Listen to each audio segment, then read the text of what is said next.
오늘은 주를 만나는 기쁨 시리즈 10번째 죽음에서 생명으로라는 제목으로 여러분들과 말씀의 은혜를 나누고자 합니다. 여러분, 한국 사람들이 의뢰하는 말 중에 이런 말이 있는 것 같아요. 목소리 큰 사람이 이긴다. 많이 들어보셨죠? 예. 그러다 보니까 우리 한국 사람들은 조금만 이렇게 갈등이 생기고 문제가 생기면 이렇게 차분히 앉아서 설득하고 이야기하는 게 아니라 일어서서 서로 목소리를 높이는 그런 일들이 많은 것 같아요. 그 중에서 아주 전형적으로 목소리를 높이는 한 장면을 꼽으라고 그러면 저는 운전하다가 교통사고 났을 때가 아닐까 그렇게 생각이 됩니다.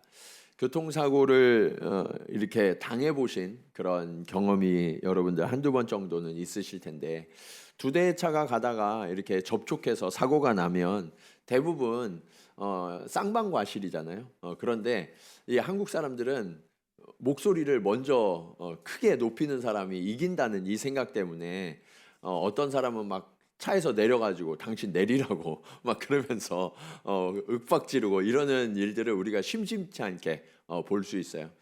그러다가 운전을 처음 하신 분이 이런 경험을 하게 되면 이게 너무 당황되고 또 무섭기도 하니까 차에서 나오지도 못하고 그냥 덜덜 떨면서 죄송합니다, 죄송합니다 막 이렇게 하시는 장면들도 우리가 볼 수 있잖아요.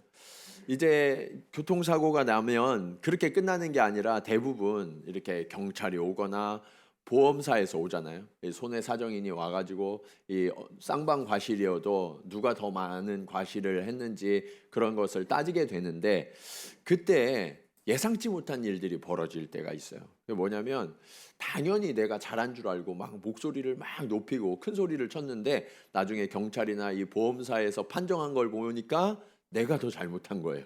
예. 그러면 갑자기 막 목소리를 높였던 사람이 어떻게 돼요?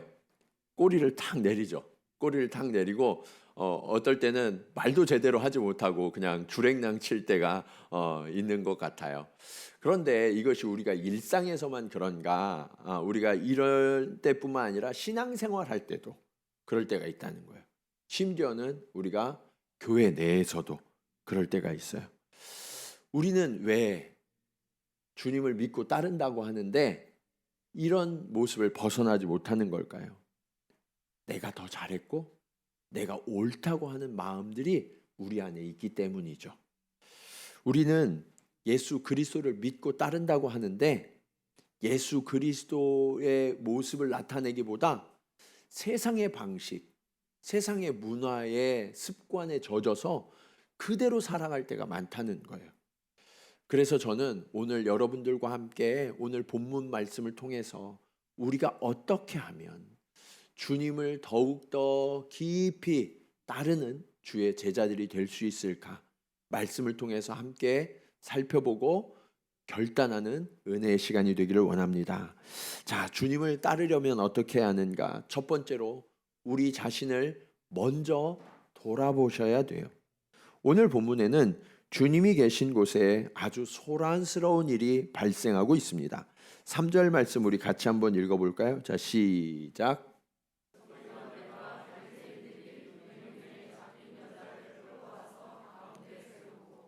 자, 서기관들과 바리새인들이 어떤 사람이에요? 예수님 당시에 종교 지도자들이에요. 그런데 이들이 한 여인을 끌고 왔다.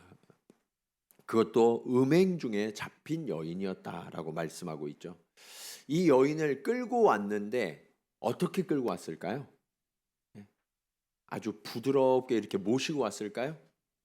그렇지 않을 거예요. 아주 거칠게, 아니면 이 여인을 질질 끌고 왔을지도 몰라요. 그래서 예수님과 수많은 사람들 앞에 이 여인을 세웁니다. 이 여인을 바라보는 시선은 어땠을까요? 경멸과 적대감으로 가득 찬 눈으로 그 여인을 바라보지 않았을까요? 그리고 그 눈을 돌려서 예수님을 향하여 이들이 질문합니다. 4절 5절 말씀입니다. 예수께 말하되 선생이여, 이 여자가 간음하다가 현장에서 잡혔나이다. 모세는 율법에 이러한 여자를 돌로 치러 명하였거니와 선생은 어떻게 말하겠나이까? 랍비어라고 말하지만 이 말투는 존중이 없어요. 예수님을 전혀 존중하지 않고 이야기하고 있는 거예요. 간음하다가 잡혀온 이 여인을 당신은 어떻게 하겠습니까? 라고 묻는 거죠. 그렇다면 이들은 왜 이 간음한 여인을 체포해서 주님께 데려와 놓고 그리고 이 여인을 향하여서 적대감과 이 많은 모멸감을 주면서 이 여인을 돌로 치려고까지 하고 있을까요? 예수님 당시의 종교 지도자들은요, 당시의 자신들이 율법을 수호하는 자다라는 책임의식을 가지고 있었던 것 같아요. 로마에 의해서 유다는 멸망했고 백성들은 이 세상 문화에 점점 속해가고 있었죠.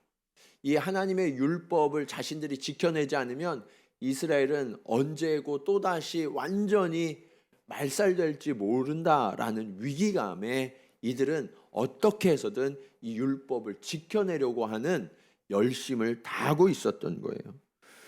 그런데 이 모세 율법이 어떻게 적혀 있었느냐? 신명기 22장 22절 말씀에 보면 이렇게 말씀하고 있어요. 어떤 남자가 유부녀와 동침한 것이 드러나거든 그 동침한 남자와 그 여자를 어떻게 해요? 둘 다 죽여라. 그렇게 해서 이스라엘 중에 악을 제할지니라 라고 말씀하고 있는 거죠. 자, 율법은 분명히 간음한 남자와 여자를 둘 다 잡아서 재판하고 그것이 유죄가 되면 둘 다 죽여라 라고 말씀하고 있죠. 그런데 오늘 본문에 보면 누구만 끌려왔어요? 여자만 끌려왔어요. 무슨 이유인지는 모르겠어요. 아마 남자가 너무 깜짝 놀래가지고 막 자리를 박차고 도망갔는지 모르겠어요. 그래서 여자는 어쩌지 못하고 혼자 잡혀왔는지도 모르겠어요. 그런데 어쨌든 율법에는 둘 다 잡아서 재판하고 죽여라 라고 말했는데 여기에는 여자만 있으니까 재판의 요건에 하자가 있죠. 예. 분명히 이 재판에는 하자가 있어요. 둘 다 체포하지 못했으니까. 그런데 이들은 아랑곳하지 않아요. 왜냐? 이 재판의 목적은 다른 데 있었다는 거예요. 그게 뭐냐? 6절 상반절 말씀입니다. 그들이 이렇게 말함은 고발할 조건을 얻고자 하여 누구를 시험함이라고요? 예수를 시험한 것이다. 이 여인을 재판하는 게 목적이 아니라 예수를 시험하여 예수를 고발하는 게 이들의 목적이었다라고 밝히고 있는 거죠.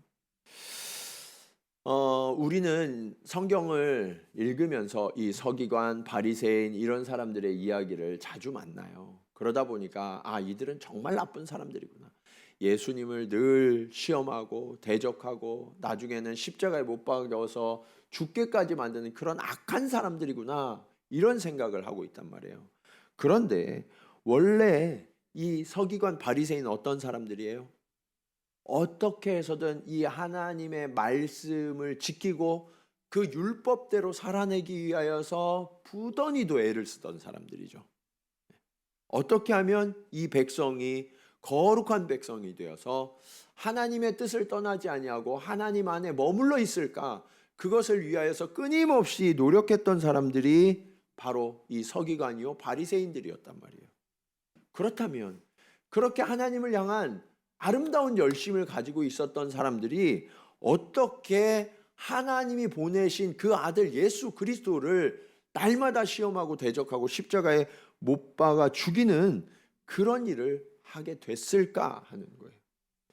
이것을 알아야 우리가 그런 위험에 빠지지 않아요. 여러분, 이 서기관과 바리새인의 가장 큰 문제는 뭐냐면 자기 자신은 다르다고 생각한 거예요. 나는 부끄러움이 없는 자라고 생각했던 거예요. 나는 하나님을 향한 열심이 특심이니까 저 사람들과 나는 좀 다른 사람이라고 하는 그런 구별의식이 그들의 머릿속에 있었다는 거예요. 사실 우리도 신앙생활을 하게 되면 여러 가지 변화를 경험하죠. 처음에는 죄에 막 뒹굴던 우리들이 예수님을 만나면 어떻게 돼요? 그 죄를 분별하고 멀리하게 돼요. 그러면서 내가 조금씩 나은 사람이 되어가는 것 같거든요. 여러분, 주님의 말씀대로 행하지 않으려고 하는 분이 계세요? 여러분 중에? 그런 분은 없으시잖아요. 주님이 뭐라고 말씀하셨는지를 알면 그 말씀대로 여러분 행하려고 애를 쓰시잖아요. 일상 속에서. 네. 그리고 여러분, 불의한 일보다는 하나님의 공의를 따라 행하려고 애를 쓰시죠? 여러분 일상 속에서 그렇게 애를 쓰신단 말이에요. 뿐만 아니라 우리 주변에 힘들고 어려운 사람들이 있으면 어떻게 하세요, 여러분? 도와줘요, 안 도와줘요? 네? 말씀들이 없으시네요. 그래도 도우려고 애를 쓴단 말이에요. 우리 믿는 사람들이 그래도 도우려고 애를 써요. 근데 문제는 뭐냐면 이런 노력들을 오랫동안 지속하다 보면 그래, 내가 조금 변했지, 내가 그래도 괜찮은 사람이 됐지 라는 자만에 빠지기가 쉽다는 거예요. 저 사람보단 내가 조금 나아. 비교하면서 주님의 평가를 받아야 되는데 내 스스로 평가하는 거예요. 그래도 저 사람보다는 내가 조금 더 선한 것 같아 라는 생각을 하기 시작한다는 거예요. 미국의 갈보리 교회에서 목회하고 계시는 텀 헤베스톨 목사님이 쓰신 불편한 진실 내 안의 바리새인이라는 책이 있어요. 저는 그리스도인이라면 이 책을 꼭 읽어봐야 된다고 생각을 해요. 이 책의 서문에 이런 사람들이 교회에 꼭 있다라고 밝히고 있어요. 그런 사람들이 누구냐? 우리 같이 한번 읽어볼까요? 첫 번째, 자 시작. 시간이 지나면서 내가 의롭다고 생각하는 거예요. 교회 오래 다니는 분들은요, 자기도 모르는 사이에 자기 의가 채워지는 경우가 많이 있어요. 목사가 제일 많겠죠. 네. 내가 어떻게 해서 이 교회를 이렇게 이루었는데, 네. 그러면서 내가 수고하고 내가 헌신했던 것을 자기의 공으로, 자기의 의로 생각하는 거예요. 네. 그래서 조금씩 목소리가 높아져요. 두 번째, 뭐 한다고요? 잘난 척해요. 잘난 척. 그런데 우리 그리스도인들이 좀 똑똑하잖아요. 그러니까 대놓고 자랑하는 사람은 별로 없어요. 은근히 자랑해요. 은근히. 네. 그래서 자꾸 나를 노출시키고 싶어해요. 사람들이 나를 좀 알아줬으면 해서. 네. 제가 잘은 표시는 안 내요. 제가 잘 표시는 안 내지만 우리 성도들이 어떤 눈빛으로 저를 바라보는지를 제가 알아요. 목사님이 나를 좀 알아주셨으면 이런 표정으로, 이런 시선으로 저를 바라보는 걸 가끔 느껴요. 그럼 제가 모른 척 하거든요. 자, 세 번째, 같이 읽어볼까요? 자, 시작. 자신의 성경 해석이 맞다고 우긴다. 여러분, 하나님은 굉장히 크고 위대하신 분이세요. 그래서 우리가 지금 요한복음을 읽는데 예수님이 이 땅에서 사역하신, 하나님이신 예수님이 이 땅에서 사역하신 일들을 기록하는데도 사복음서가 있어요. 사복음서의 내용이 달라요. 예. 그런데 우리는 내가 본 것이 맞다고, 내가 해석하는 것이 유일한 진리인 것처럼 너는 틀렸어라고 말해요. 그리고 나중에는 우기는 거예요. 우기는 거예요. 이런 일들이 교회에서 종종 일어나죠. 예. 자, 그 다음 우리 네 번째 볼까요? 뭐예요? 예. 사사건건 트집 잡는 분들이 계세요. 뭘 하기만 하면 그거 그렇게 하는 거 아니라 이렇게 해야 된다고. 예. 그런 일들이 부서마다 우리 있잖아요. 주로 그런 말씀들을 누가 하세요? 오래 그 일을 했던 분들, 잘하는 분들이 그런 이야기를 하세요. 예. 틀려서 하는 게 아니라 맞으니까 그런 얘기를 하는 거예요. 자, 그 다음, 자 같이 읽어볼까요? 시작. 툭하면 성경 구절을 들이댄다. 예. 성경을 모르면 이런 거 할 수 없겠죠? 성경을 지식으로만 아는 거예요. 그래서 오죽하면 이런 말이 있겠어요. 설교하지 마. 여러분, 설교는 좋은 거예요, 나쁜 거예요? 좋은 거죠. 근데 왜 설교하지 말라고 그럴까요? 우리가 이렇게 해서 그런 거예요. 성경 구절을 들이대고 성경 구절로 뭐를 사용하냐면 상대를 지적하기 위해서 성경 구절을 사용한단 말이에요. 주로 이거를 제일 많이 누구한테 해요, 여러분? 솔직하게 누구한테 이걸 제일 많이 누구한테 해요, 여러분? 부부가 제일 많이 하잖아요. 예. 오늘 말씀 들으면 꼭 집에 가서 얘기한다니까. 당신 오늘 말씀 못 들었어? 이렇게 하면서. 예. 그리고 애들한테 야, 오늘 말이야, 내가 말씀 들었더니 그러면서 이야기한단 말이에요. 여러분, 성경 말씀을 그렇게 이용하시면 안 돼요. 자, 그다음 뭐라고 써 있어요? 자, 시작. 교회를 자기 입맛대로 끌고 간다. 조금 내가 신앙생활하면서 우리 교회를 알기 시작하면 우리 교회는 말이야 이러면서 이제 이렇게 해야 된다고 저렇게 해야 된다고 그러면서 자기 입맛대로 막 끌고 가려고 해요. 이런 일들이 진짜 많아요. 그리고 제일 마지막 구절이 중요해요. 자, 같이 한번 읽어볼까요? 자, 시작. 그렇게 말하는 사람이 흠잡을 데가 없어요. 그러면 여러분, 그런 사람들이 말하니까 할 말이 없죠. 할 말이 없는데 왠지 듣고 있으면 기분은 나빠. 네. 그런 분들 만난 적 있죠. 그 사람 말이 다 맞아요. 다 옳아요. 그런데 그 얘기를 듣고 있으면 기분이 너무 안 좋아. 네. 왜 그러냐?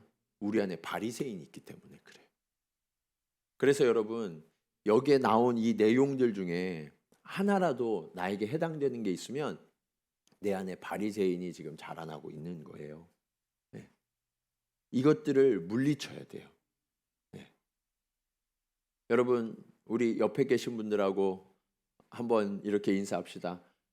우리 안에 바리새인을 쫓아냅시다. 자, 시작. 네. 바리새인을 쫓아내야 돼요. 네. 또 이렇게 얘기하면 누가 또 이야기하면 당신 바리새인이야? 또 이렇게 얘기한다고요. 네. 우리 안에, 내 안에 바리새인을 스스로 점검해서 쫓아내야 돼요. 여러분, 성경은 이에 대해서 아주 분명하게 말씀하고 계세요. 야고보서 1장 26절 말씀입니다. 같이 읽겠습니다. 자, 시작.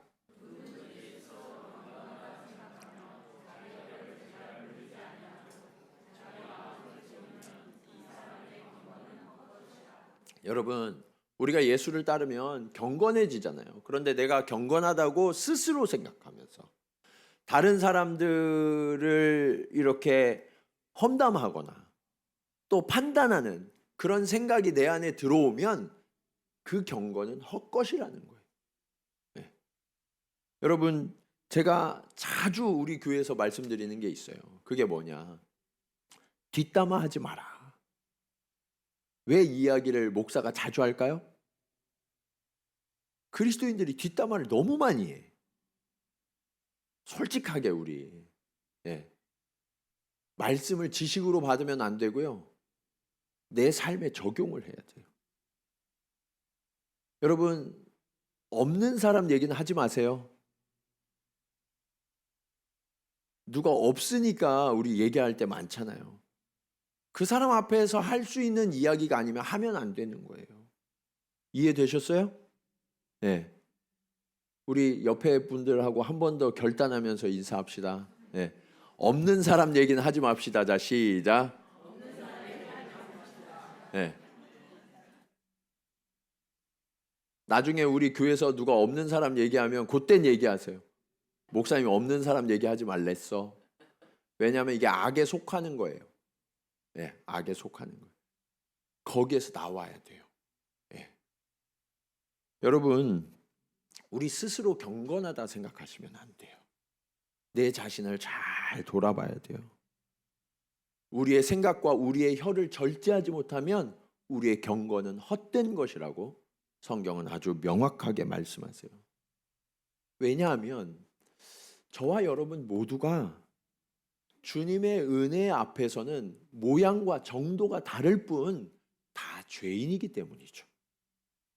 우리는 모두가 죄와 허물로 죽을 수밖에 없는 그런 사람들에 불과하다는 거예요. 그런데 오늘 이 본문의 서기관과 바리새인들은 자기는 그렇지 않은 것처럼 이 여인을 끌고 와서 온갖 수치와 모멸을 주고 그리고 돌을 들어 치려 하고 있어요. 왜 그러냐?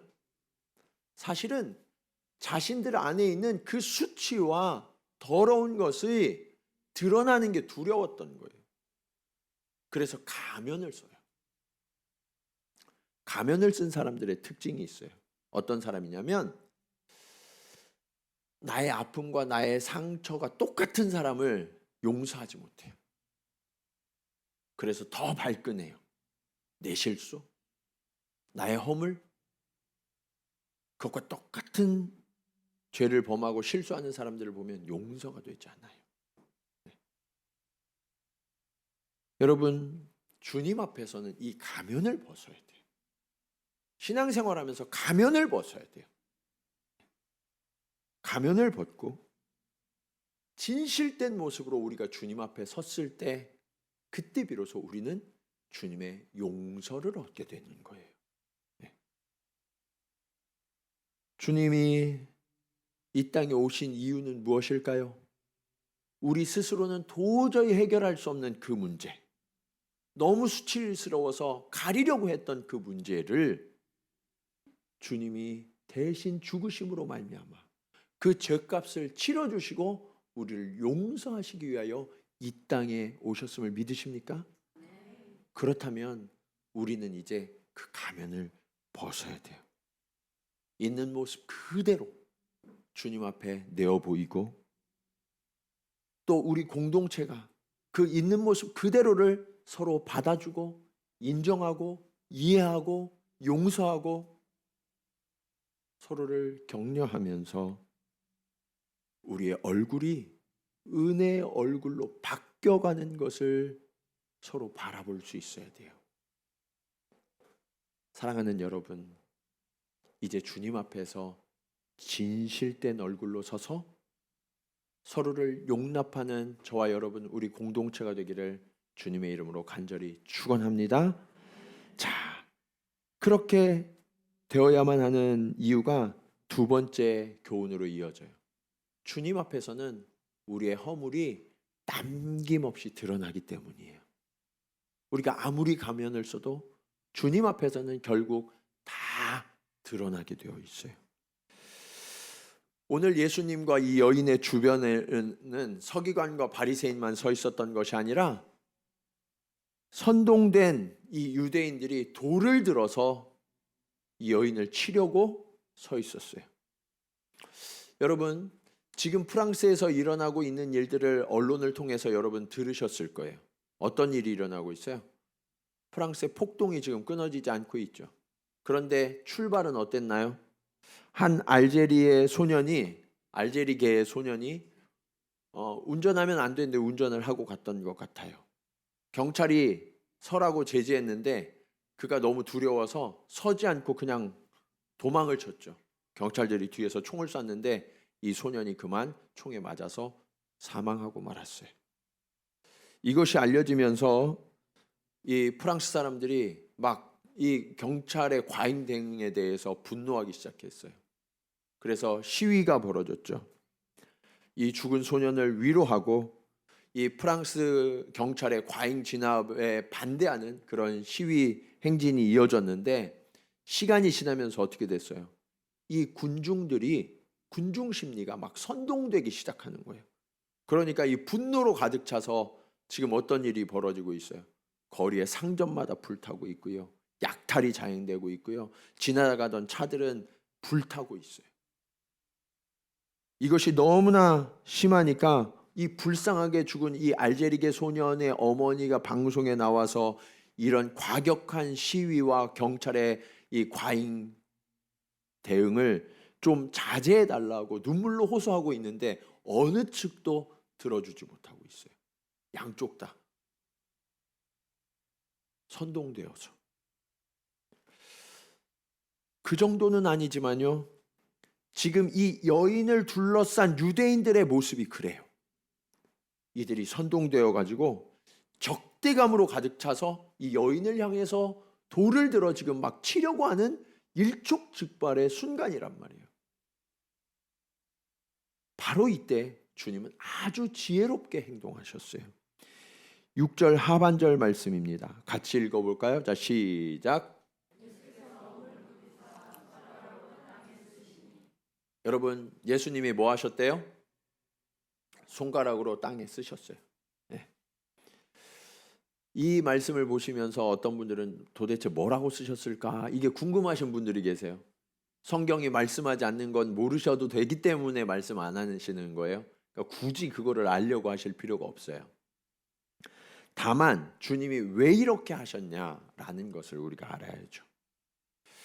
아까 말씀드린 것처럼 이 선동된 군중들이 폭발하기 일보 직전의 상황이었어요.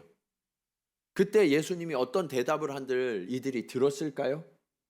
그렇지 못해요.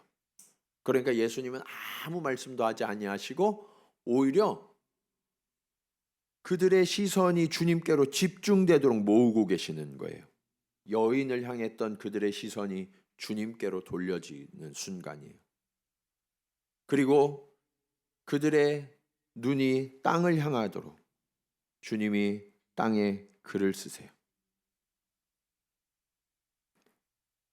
7절에 이렇게 말씀하고 있어요. 그들이 묻기를 맞이 아니하는지라 이에 일어나 이르시되 너희 중에 죄 없는 자가 먼저 돌로 치라 하시고, 주님이 땅에 글을 쓰시는 동안에 이 선동과 분노로 과열되었던 분위기가 이제 차분하게 가라앉았던 것 같아요. 그때쯤 예수님이 일어나셔서 말씀하십니다. 너희 중에 죄 없는 자가. 이 얘기는 뭐냐면 이 원어의 의미는 너희 중에 죄가 하나도 없는 자가라는 뜻이에요. 너희가 살아오면서 한 번도 죄를 짓지 않은 자가 먼저 이 여인을 돌로 치라라고 명령하신 거예요. 그 말씀을 듣는 순간 이 유대인들의 마음이 찔리기 시작했어요. 아무도 나서지 못해요. 돌을 들어 치려고 했는데 이 손을 들어서 칠 수가 없는 거예요. 이제 분위기가 차갑게 식어버렸어요. 그러자 예수님은 아무 일도 없었던 것처럼 또다시 몸을 굽혀서 손가락으로 땅에 무언가를 쓰시기 시작하십니다. 다시 몸을 굽혀 손가락으로 땅에 쓰시니 그들이 이 말씀을 듣고 뭐를 느꼈어요?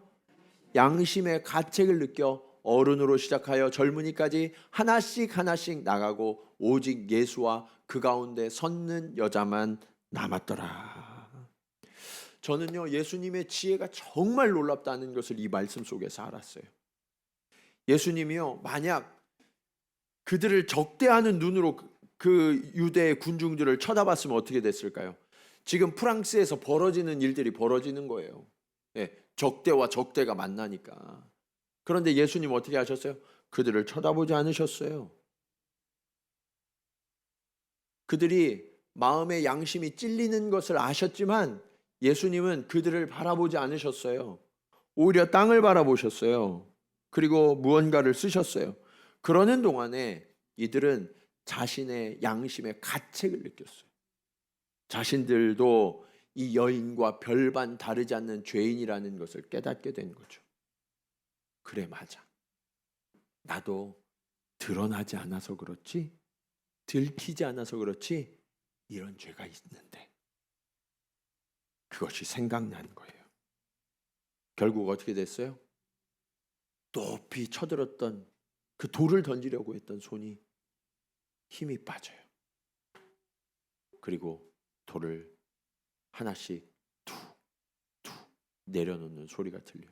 예수님 쳐다보지 않으셨으니까 알 수 없지만 처음에는 띄엄띄엄 돌이 떨어지다가 나중에는 우두두두 돌이 떨어져요. 그리고 사람들이 발걸음을 돌려서 자리를 떠나가기 시작했던 거예요. 예수님이 그들을 쳐다봤다라면 그들은 어쩌면 이러지도 저러지도 못하고 아니면 자신들이 하려고 했던 그 악한 일을 행했을지도 몰라요. 그러나 예수님이 시선을 피해 주시자 그들은 양심의 가책을 느끼고 떠나갔던 거예요. 우리는 이런 주님의 지혜를 배워야 돼요.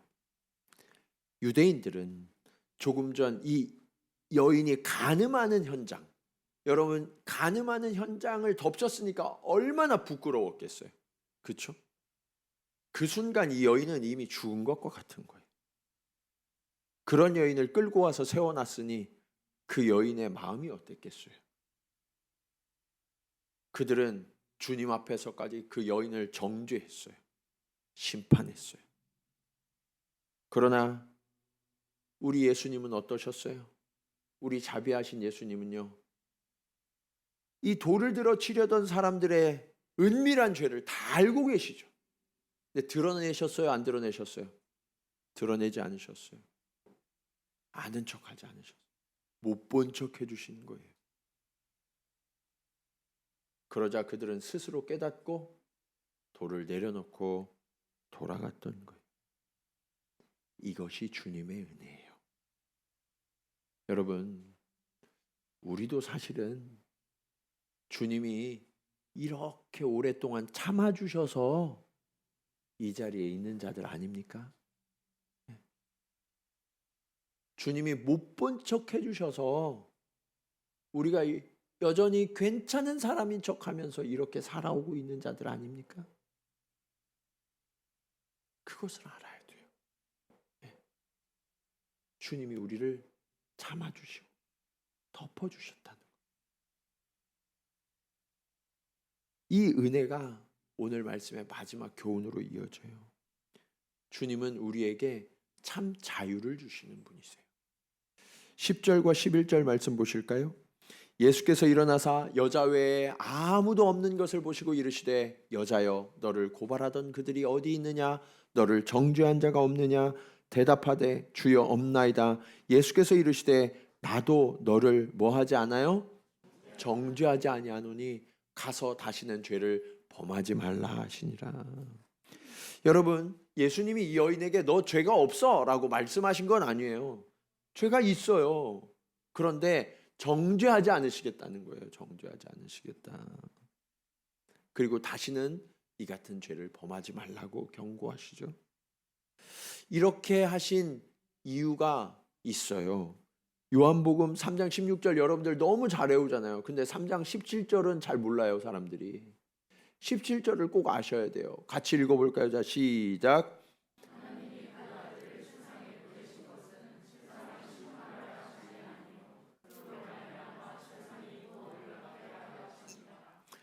예수님이 이 땅에 오신 이유가 심판하시기 위하심이래요? 아니요. 심판이 아니라 뭐 하러 오셨대요? 구원하러 오셨다는 거예요. 여러분, 그리스도인은 예수 그리스도를 믿고 따르는 자잖아요. 그러면 우리는 정죄와 심판을 해야 할까요? 구원을 해야 할까요? 구원을 하는 일에 앞장서야죠. 그런데 우리의 시선과 우리의 생각과 우리의 언어는 그동안 어땠나요? 은혜를 선포하고 용서를 선포하고 자비를 말하기보다 판단하고 정죄하는 일에 더 우리의 생각과 언어들을 많이 사용하진 않으셨나요? 주님은 지금 이 장면을 통하여서 저와 여러분에게 그것을 드러내시는 거예요. 나는 심판하러 온 것이 아니라 구원하러 왔어. 그리고 이 주님의 구원을 얻은 자에게 주님이 주신 아주 특별한 선물이 있어요. 요한복음 8장 36절 말씀입니다. 같이 읽겠습니다. 자, 시작.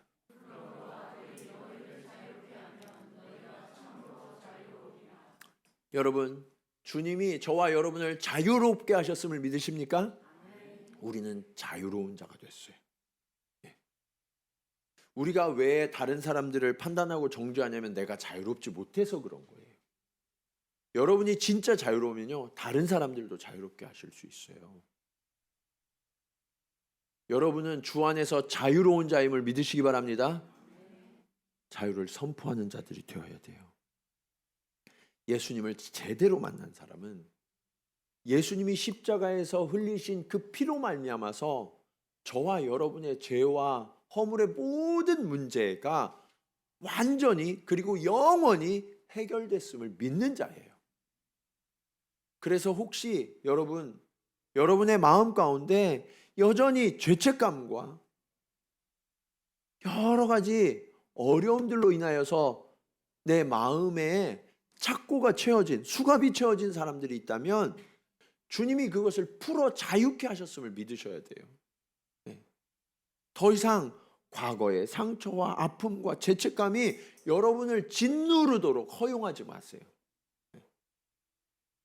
나는 어렸을 때 상처를 너무 많이 받아서 그래서 그것을 계속해서 이고 지고 가는 분들이 계시단 말이에요. 여러분, 주님이 여러분을 자유롭게 하셨습니다. 더 이상 그 상처가, 그 아픔이 여러분을 좌우하지 못해요. 자유하세요. 만약 우리가 여전히 자유롭지 못하다면 주님과의 관계가 지금 문제가 있다는 거예요. 이것을 빨리 바로잡으셔야 돼요. 성경이 뭐라고 말씀하시는지 한번 보세요. 로마서 8장 1절 2절 말씀, 우리가 너무 잘 아는 말씀이죠. 그러므로 이제 그리스도 예수 안에 있는 자에게는 결코 뭐가 없어요? 정죄함이 없나니 이는 그리스도 예수 안에 있는 생명의 성령의 법이 죄와 사망의 법에서 너를 해방하였음이니라. 여러분, 우리는요 더 이상 죄와 사망의 법의 지배를 받는 자들이 아니에요. 생명의 성령의 법이 저와 여러분에게 그 생명의 능력을 이미 주셨다라고 선언하고 계시잖아요. 여러분, 우리가 믿는다고 하면서 여전히 의식적인 종교 생활에 빠져 있으면 계속해서 스스로를 정죄하고 신앙생활하는 게 힘들고 제약이 많고 불편해요. 그런데 우리가 이 생명의 성령의 법을 누리기 시작하면 그때부터는요 자유하고요, 기쁘고요, 감사가 넘쳐나고요, 가벼워요. 오늘 그 자유와 기쁨을 누리시길 간절히 축원합니다. 네. 옆에 계신 분들 한번 얼굴 보세요. 자유로운 얼굴인가 아닌가. 네. 자유로운 얼굴이 돼야 돼요. 자유로운 얼굴. 네. 여러분을 짓누르고 있는 것들이 없어요, 여러분. 네. 그러면 이제 우리가 서로를 바라볼 때 은혜의 얼굴로 바라볼 수 있어야 돼요. 은혜의 시선으로 바라볼 수 있어야 돼요. 당신은 왜 여태 그러는 거야? 이게 아니라 은혜의 얼굴로 서로를 바라보시라고요. 우리 그 은혜의 시선으로 한번 보시면서 집사님은 이제 자유롭게 되셨습니다. 우리 선포하겠습니다. 자, 시작. 네. 우리 부부가 있다면 서로를 묶고 있는 그 끈에서 자유하게 해주세요. 네. 여러분, 혹시 여전히 여러분의 마음속에 분노와 상처로 누군가를 용서하지 못하고 있는 분이 계세요? 누군가를 생각하면 내 시선에서 막 불꽃이 나가고 레이저가 나가는 그런 대상이 있으세요? 아니면 내 손이 누군가를 바라보기만 하면 돌을 들어 치려고 하는 이 유대인들과 같이 되는 그런 대상이 있으세요? 우리 자신도 그렇게 죽어야 했던 죄인이라는 사실을 여러분 직시하시기 바랍니다. 여전히 우리는 죄인이에요. 주님의 은혜와 주님의 용서가 아니면 죽을 수밖에 없는 자들이에요. 그러면 이제 이렇게 돌을 들어서 치려고 했던 손을 내려서 손을 모으세요. 주님 앞에 기도의 손을 모으셔야 돼요. 그리스도인들이 들어야 하는 손은 기도의 손밖에 없어요. 오늘 저와 여러분이 드리는 이 기도를 통해서 진정한 자유가 흐르게 하고 진정한 은혜가 흐르게 하고 그 주님이 주시는 생명의 성령의 법이 우리의 마음과 우리의 가정과 우리의 교회와 우리가 살아가는 모든 영역을 충만하게 하는, 그래서 그 생명의 열매가 자라나고 열매를 맺어서 풍성하게 되는 저와 여러분 우리 동경 지구촌 교회가 되기를 주님의 이름으로 간절히 축원합니다. 우리 이 시간 말씀을 기억하시면서 함께 고백하기 원합니다. 하나님 아버지, 오늘 여전히 죄 가운데 있는 우리를 안아주시고 사랑의 눈으로 바라봐 주시는 그 주님 때문에 내가 다시 살아나게 됩니다. 주님, 나도 그렇게 사랑의 시선으로 서로를 바라보게 하여 주시옵소서. 주님, 이제 나의 모든 가면을 벗고 진실된 모습으로 주님 앞에 서게 하시고 형제 자매가 함께 서로를 바라볼 때 사랑의 시선으로, 용서의 시선으로, 자비의 시선으로 바라보게 하시며 그 주님이 주시는 참된 자유를 선포하고 우리 안에서 정말 그 주님의 사랑의 열매가, 은혜의 열매가, 자유의 열매가 가득가득 맺혀질 수 있도록 주님 역사하여 주시옵소서. 우리 그런 고백으로 함께 찬양 드리시겠습니다.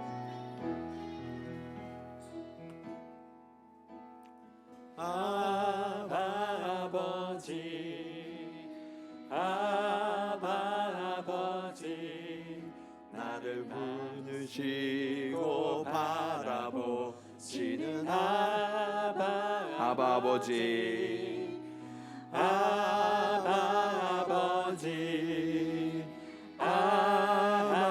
나를 안으시고 힘주시는, 나를 안으시고 힘주시는 아버지, 주는 내 마음을 고치시고, 주는 내 마음을 고치시고, 볼 수 없는 상처, 볼 수 없는 상처 만지시네. 나를 아시고, 나를 아시고 나를 이해하시네.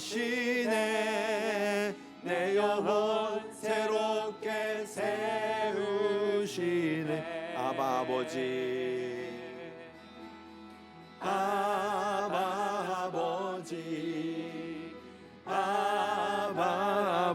아버지, 나를 안으시고 바라보시는 아버지,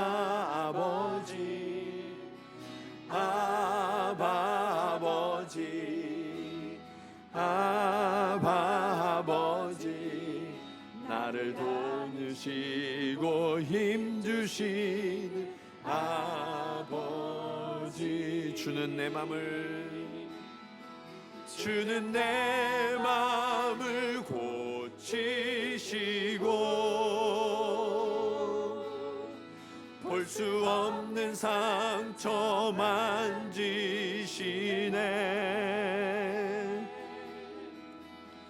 나를 아시고 나를 이해하시네. 내 영혼 새롭게 세우시네. 주는 내 맘을 고치시고, 주는 내 맘을 고치시고, 볼 수 없는 상처 만지시네. 나를 아시고 나를 이해하시네. 내 영혼 새롭게 세우. 나를 아시고 나를 이해하시네. 나를 아시고 나를 이해하시네. 내 영혼 새롭게 세우시네.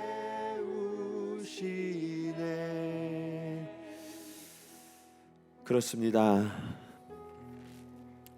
우리는 다른 사람들을 정죄하고 판단하는 일에 너무나 익숙했던 죄인입니다.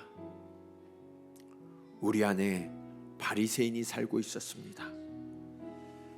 예수 그리스도를 믿고 내가 주님을 닮아가는 줄 알았지만 나의 신앙생활은 종교 의식이 되어져 갔고, 그렇게 삶의 무거운 짐이 되어서 오히려 신앙생활을 하면 할수록 그 짐이 무겁고 내 안에 화가 차오르기도 했고, 다른 사람들이 왜 나를 도와주지 않는가, 나와 같이 함께 섬기지 않는가 하면서 내 마음이 완고해져 갔던 그런 바리새인이 바로 내 자신이었음을 주님 깨닫습니다. 주님 앞에서는 내가 부인할 수 없는 죄인임을 깨닫게 하여 주시옵소서. 그리고 주님, 이제는 주님 앞에서 이 두터운 가면을 벗고 진실된 모습으로 주님 앞에 나아오며 진실된 모습으로 서로를 대하며 진실된 마음으로 서로를 받아줄 수 있는 주의 자녀들 되게 하여 주시옵소서.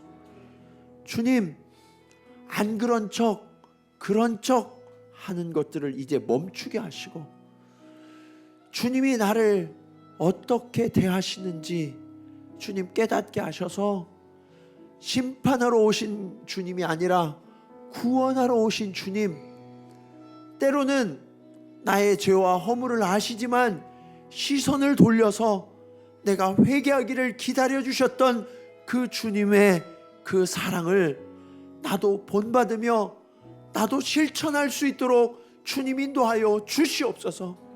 주님, 내가 사랑의 주님이라고 말만 하는 것이 아니라 주님이 오늘 내게 베풀어 주셨던 그 모습 그대로 나도 눈 감아줄 줄 알고, 나도 시선을 돌릴 줄 알고, 나도 용서할 줄 아는 그런 그리스도인이 될 수 있도록 주님 인도하여 주시옵소서. 그래서 주님, 우리 안에 용서가, 화해가, 자유가 넘쳐날 수 있기를 원합니다. 주님, 우리의 관계 속에 서로를 묶어두고 얽매였던 그런 모습에서 이제는 서로를 자유하게 하며 온전케 하는 그러한 역사가 새롭게 시작될 수 있도록 주님 은혜를 베풀어 주시옵소서. 우리 간절한 마음으로 함께 기도 드리시겠습니다. 할렐루야. 아버지 하나님, 은혜를 감사합니다. 아버지 하나님, 오늘 우리들의 삶이 어떠한 모습인지, 아버지 하나님, 우리가 끌려와야 하는 이러한 여인의 모습임에도 불구하고 아버지 하나님, 오히려 끌고 오는 이런 바리새인의 모습이 우리들의 모습이었음을 주님 고백하며 회개합니다. 주여, 이제는 이 가면을 벗습니다. 아버지 하나님, 이제는 내려놓사오니 주님 나를 받아주시고 나의 연약함과 나의 부족함과 나의 거짓됨과 나의 모든 허물을 주님 앞에서 드러날 수 있도록 주님 주의 말씀으로 비추어 주시옵소서. 그리고 주님, 우리가 서로를 비추는 거울이 되어서 아버지 하나님, 서로를 용서하게 하시고 서로를 위로하게 하시고 서로를 격려할 수 있도록 주님 인도하여 주시옵소서. 괜찮다고, 나도 아버지 하나님 그러한 실수와 허물을 범한 죄인이었다고, 나는 더한 사람이었다고 그렇게 용서할 수 있는 아버지 하나님 우리가 될 수 있도록 주님 인도하여 주시옵소서. 주님, 알지만 눈 감아줄 수 있게 하시고 들었지만 못 들은 척 할 수 있게 하시고, 아버지 하나님, 그로 인하여 아프지만 아버지 하나님 돌을 들어 치려고 했던 손을 내려 기도의 손을 모을 수 있는 주의 자녀들이 될 수 있도록 주님 인도하여 주시옵소서. 주님이 이 땅에 오신 까닭은 심판하기 위함이 아니라 구원하시기 위하여, 사랑하시기 위하여 이 땅에 오셨음을 주님 깨닫습니다. 주님, 이제 그 사랑으로 서로를 자유케 하는 주님의 자녀들 되게 하시고, 우리가 살아가는 모든 자리가 아버지 하나님 그러한 주님의 사랑과 용서와 자유와 은혜가 열매 맺게 하시고, 아버지 하나님 이것이 흘러넘쳐서 아버지 하나님 우리의 모든 상처와 모든 아픔들이 치유되어지고 아버지 하나님 회복되어지고, 아버지 하나님 그렇게 서로를 싸매어주고 감싸주고 안아주고 용서하는 그러한 축복의 공동체, 사랑의 공동체, 은혜의 공동체가 될 수 있도록 주님 인도하여 주시옵소서. 사랑의 주님, 오늘 우리들은 우리의 죄가 들킬까봐, 우리의 허물이 들킬까봐 두터운 가면을 쓰고 오히려 더 악을 쓰며 소리를 지르며 돌을 들어 치려 하며 그런 바리새인과 같은 모습들이 우리의 모습임을 주님 고백하며 회개합니다. 주님, 우리는 안 그런 줄 알지만 주님의 거룩하신 그 말씀에 비추어 볼 때 우리도 어쩔 수 없는 죄인임을 주님 깨닫게 하여 주시옵소서. 주님, 깨닫지 못하는 자는, 회개하지 못하는 자는 용서받을 수 없습니다. 주님, 오늘 이 시간이 주님의 은혜 아래에서 고백하며 회개하며 돌이키는 시간이 될 수 있도록 주님 은혜를 베풀어 주시옵소서. 주님이 참아주셔서, 주님이 못 본 척 해주셔서, 주님이 못 들은 척 해주셔서 지금까지 내가 이 모습 이대로 살아올 수 있었는데, 주님, 나는 참지 못하고, 나는 못 본 척 해주지 못하고 못 들은 척 해주지 못하면서 아버지 하나님 그렇게 드러내고, 그렇게 아버지 하나님 창피를 주고 때로는 멸시를 안겨주었던 그런 어리석은 자가 바로 내 모습임을 주님 고백하며 회개합니다. 주님, 이런 나 때문에 우리의 공동체에 화평이 깨어지고 사랑이 식어지고 우리가 점점 더 멀어져 갔음을 주님 고백하며 회개합니다. 주여, 간절히 간구하오니 이 시간 우리가 주님을 배울 수 있도록 인도하여 주시옵소서.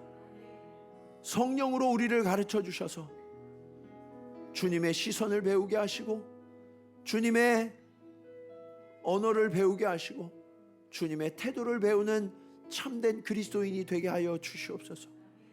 그래서 주님, 우리도 때로는 사랑하는 이를 위하여 참아줄 수 있고 덮고 넘어갈 수 있고 용서할 수 있는 그러한 큰 사랑의 사람이 되기를 원합니다.